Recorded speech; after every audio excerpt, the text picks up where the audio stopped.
Comunicado número 1 de la Junta Militar. Se comunica a la población que a partir de la fecha el país se encuentra bajo el control operacional de la Junta Militar. Se recomienda a todos los habitantes el estricto acatamiento a las disposiciones y directivas que emanen de autoridad militar.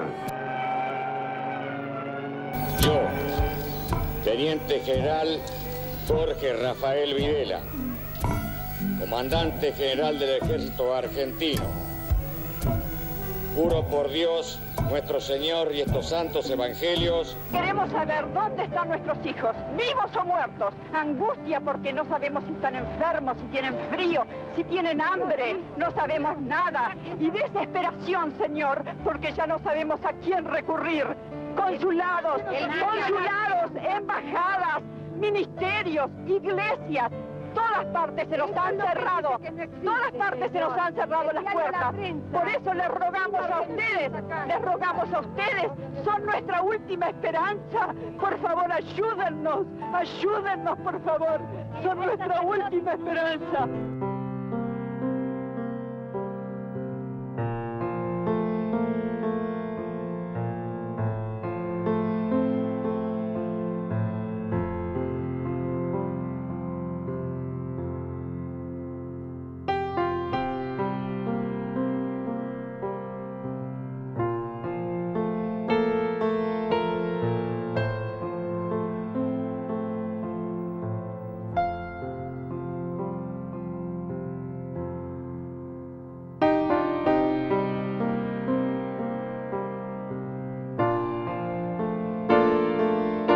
En el mes de junio, ya llevaba 3 meses la dictadura militar, aparece en los diarios la noticia de que se crea la diócesis de Quilmes.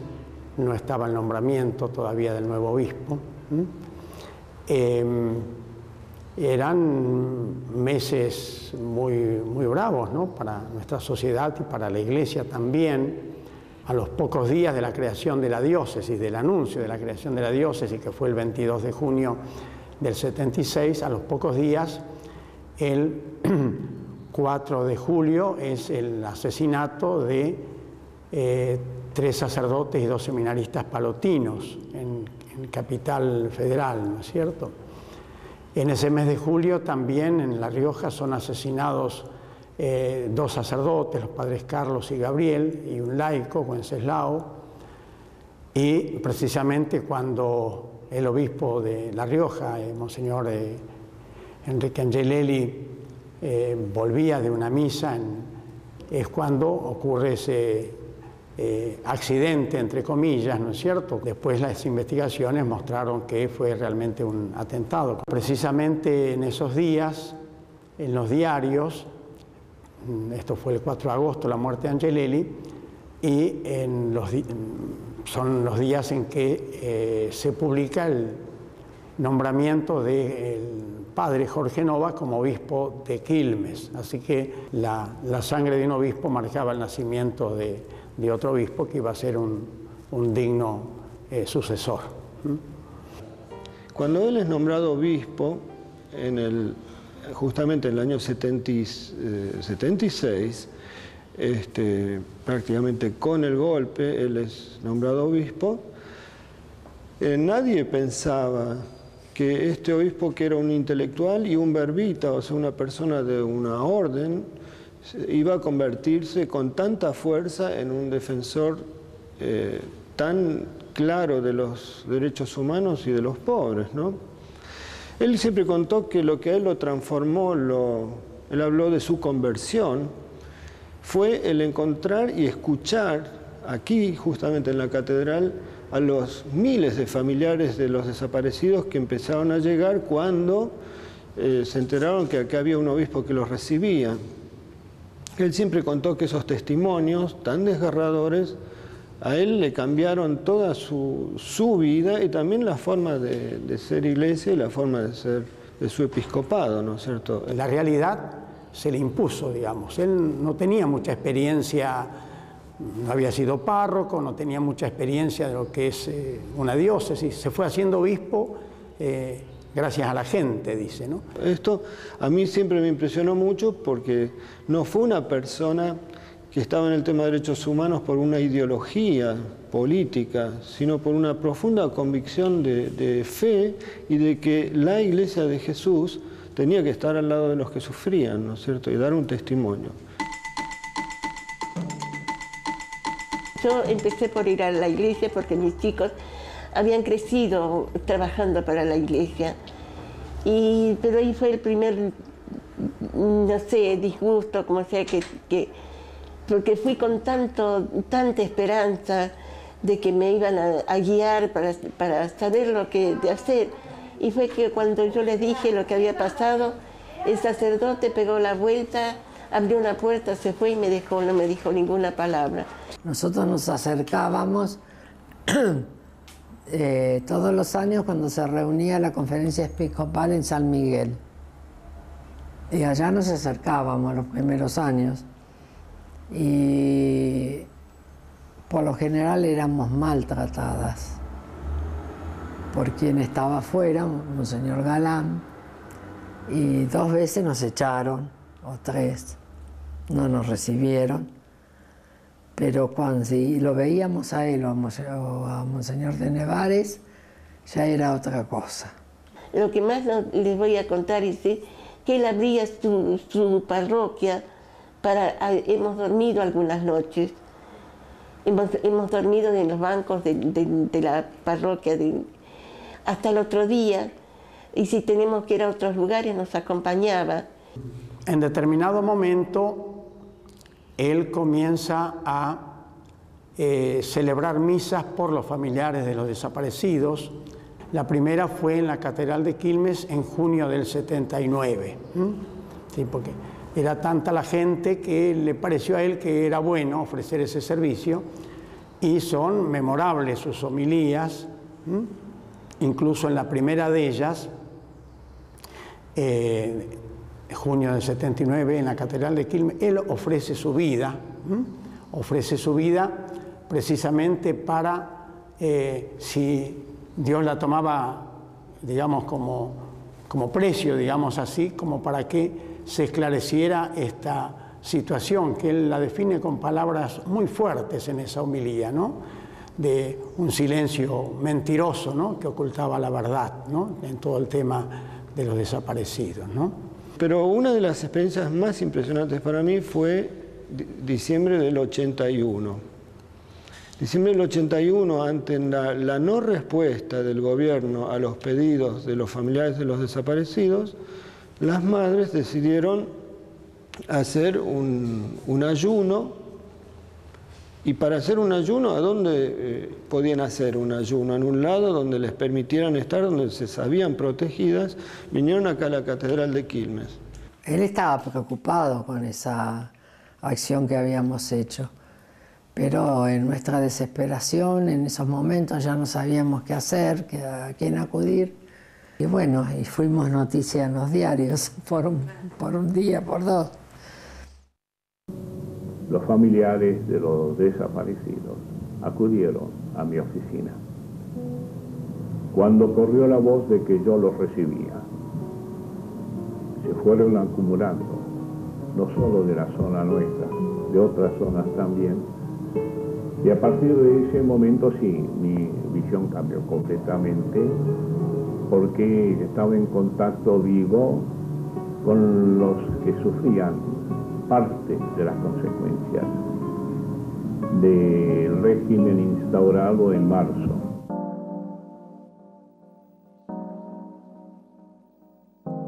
Bueno, mi nombre es Hugo Colaone, soy el director de Derechos Humanos del Partido de Quilmes, y bueno, esto que vemos acá atrás fue uno de los campos de concentración más grandes de Quilmes, el Pozo, el llamado Pozo de Quilmes, que entra dentro de lo que fue el circuito CAMS, ¿no?, que abarcaba más de 30 campos de concentración en el Gran Buenos Aires.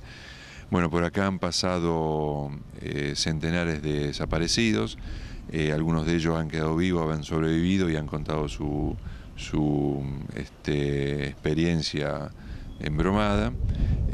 Y bueno, hoy funciona lo que es la Dirección de Inteligencia de Quilmes. A nosotros, en el caso mío, que estuve preso en la dictadura legalmente, y para el caso de los familiares desaparecidos, Madres de Plaza de Mayo, Monseñor Nova fue uno de los que más nos ayudó, no solamente en el caso de las víctimas de desaparecidos, sino en el caso nuestro, que nos fue a visitar a la cárcel y bueno, que nos daba aliento para nuestra lucha, que fundamentalmente en ese momento era una lucha por la sobrevivencia y por los derechos humanos de todos los compañeros.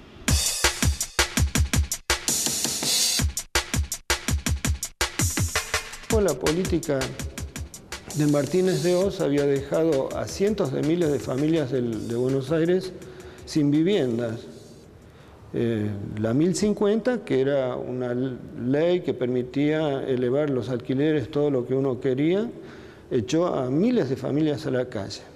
Entonces esas familias vinieron a un gran basural que había en San Francisco Solano, que ahora es una zona muy, muy poblada,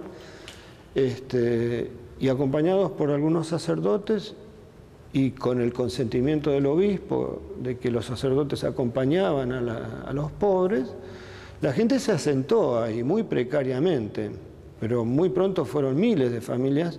Entonces el ejército rodeó todo eso y no permitió entrar más a nadie. Tampoco permitía que le entraran agua, ni alimentos, ni carpas, ni lonas, ni nada. Entonces yo recuerdo que se hacían procesiones y que a través de las procesiones que el ejército tenía que dejar pasar, porque las procesiones venían de las parroquias y entraban o salían, en esas procesiones también se entraron cosas. Junto con la Virgen entraban caños, postes, comida. Me acuerdo que entrábamos pañales para los bebés. Y yo creo que la Virgen ahora estado muy contenta. Yo también les puedo contar que, bueno, después que se llevaron a mis hijas, a mi hijo y mi hija y otro grupo de amigos, trabajaban en la villa de Bajo Flores. Y en la misma villa trabajaban en otro lugar dos sacerdotes. A la semana de llevarse al grupo de los chicos, que eran 7, llegaron a la hora de misa, estaban oficiando misa, llegó la Infantería de Marina con uniformes y se llevaron a los 2 sacerdotes y a 7 catequistas.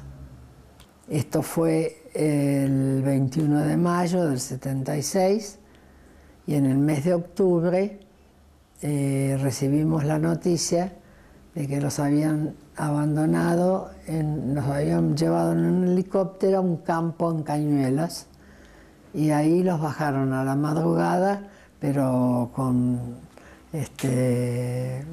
inyecciones, dormidos. Y cuando se despertaron estaban en medio de un campo y bueno, pudieron volver, pidiendo a la gente, pudieron volver acá. ¿Y quién los recibió en su diócesis? Fue Novak. Y la primer gran marcha contra la dictadura, que la promovió el obispo Jorge, se llamó la Marcha contra el Hambre, que fue el 80, creo yo. Justamente él y otras personas estuvieron en la cabeza de la marcha.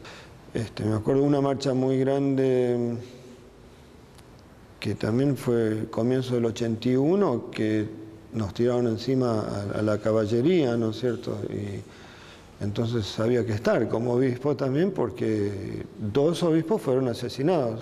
Y acá no desapareció acá, sino que desapareció en Capital, pero Alice Domon, una de las religiosas francesas que trabajaba para el obispo acá al lado, y ella registraba, cuando los familiares hablaban con el obispo, le contaban la historia. Él después decía, bueno, vayan y cuéntenle a la hermana Alice, y ella hacía las fichas. Nosotros tenemos las fichas hechas por ella hasta que desapareció el 9 de diciembre del 77, y Alice trabajó porque el obispo le dio un lugar. Cuando ella vino de Corrientes, él le dio un lugar en la diócesis, y la protegió, así como protegió a toda la gente que se tuvo que ir de La Rioja después del asesinato del obispo Enrique Angelelli, vinieron cantidades de religiosas y de sacerdotes, como Antonio Puig-Jané, buscaron la diócesis de Quilmes, justamente.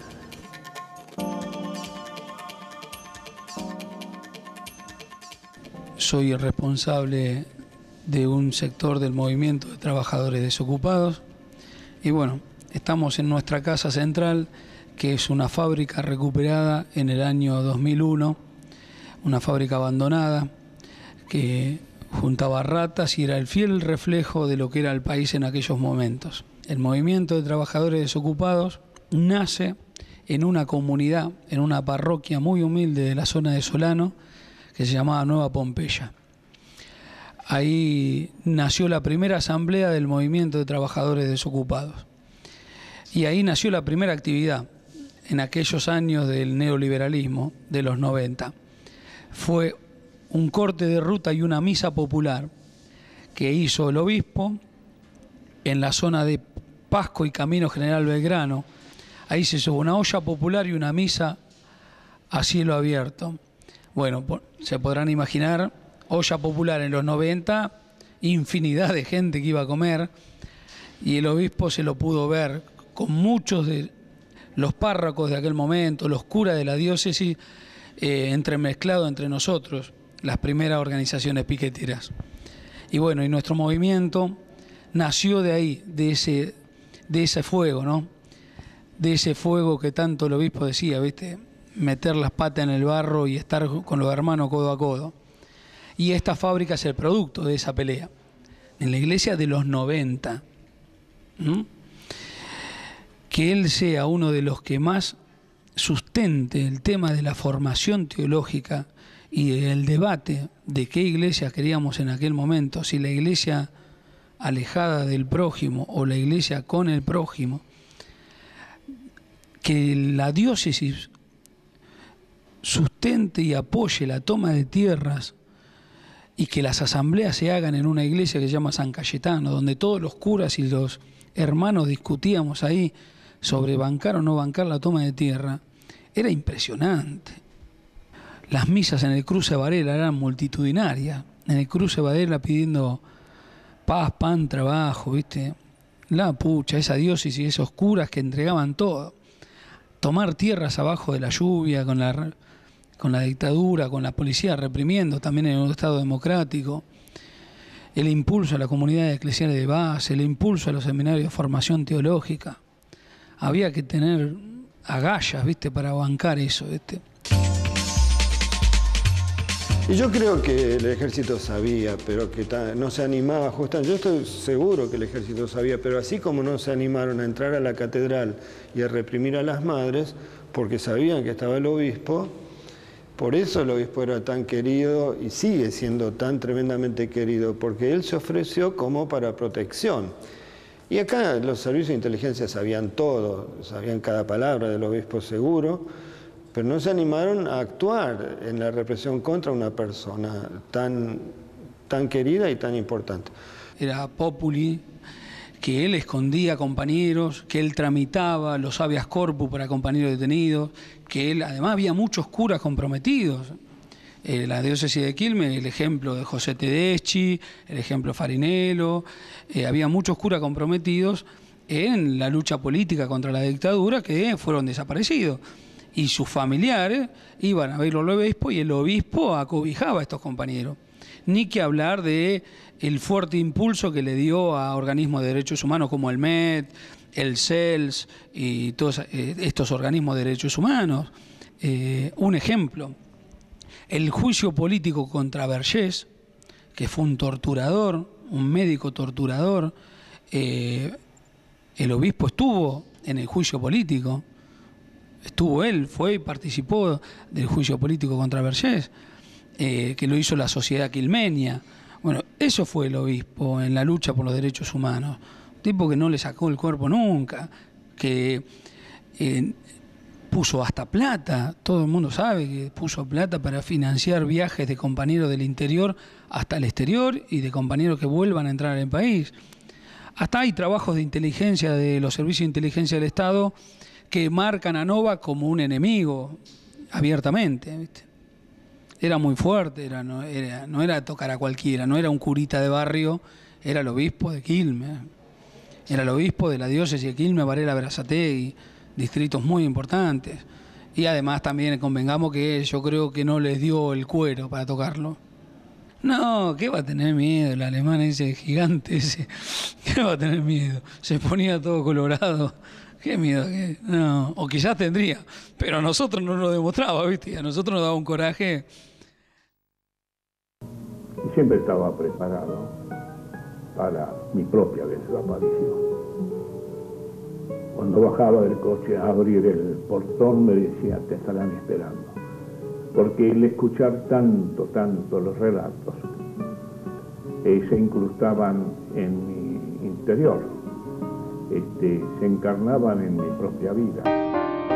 El obispo había pedido que el cajón de él esté en el piso, que no esté sobre una alfombra, porque decía, porque debo haber hecho muchas cosas malas en mi vida y quiero con este gesto pedirle perdón a Dios por todo lo que hice mal.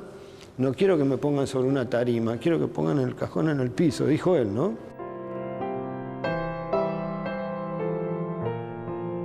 El aporte que dejó Novak hacia las generaciones venideras fue un ejemplo de no resignación hasta en los peores momentos, porque el mundo parecía que era uno solo y que la exclusión era lo único que había, y Novak, la no resignación del obispo, el ponerle el cuerpo a lo que decía y a lo que pensaba, ese ejemplo no se da todos los días. Todo el agradecimiento para todo lo que se acercó a nosotras y todo lo que significó en esos momentos que estábamos en una gran soledad y que hasta nuestras propias familias nos aislaron. Él tenía una voz profunda, decía, mirá, che, así, era siempre así, pero de amable que era, y de humilde y de amigo que era. Decía, mirá, che, yo cuando deje la diócesis y se la dé a mi sucesor, le voy a decir lo siguiente. Le voy a decir, mira, obispo, esta diócesis de Quilmes no tiene un gran proyecto diocesano, porque el proyecto de la diócesis es Cristo, y es Cristo encarnado en los pobres. Él tenía un carácter un poco más, era de origen alemán, entonces tenía ese carácter. Pero cuando uno lo veía, yo lo he visto hasta emocionarse hasta las lágrimas cuando nos saludaba, cuando hablaba con nosotras. Yo creo que él es una persona santa, no de los altares, sino santa de la vida, porque él entregó su vida así con una humildad muy grande. Y bueno, por eso sigue caminando entre la gente acá en Quilmes y la diócesis está muy presente y sigue hablando a la gente, católicos y evangélicos. La nobleza de estos muchachos que ofrendaron su vida por un ideal, la metodología equivocada, pero el objetivo de ese ideal no estaba equivocado, ¿no?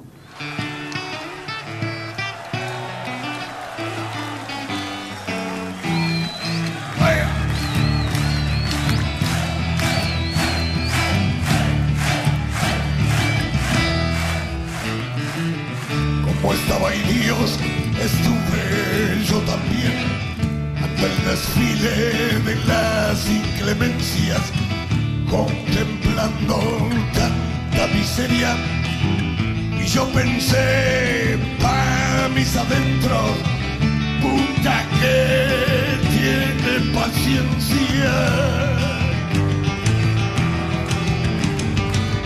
Como estaba ahí Dios, estuve yo también. Como estaba ahí Dios,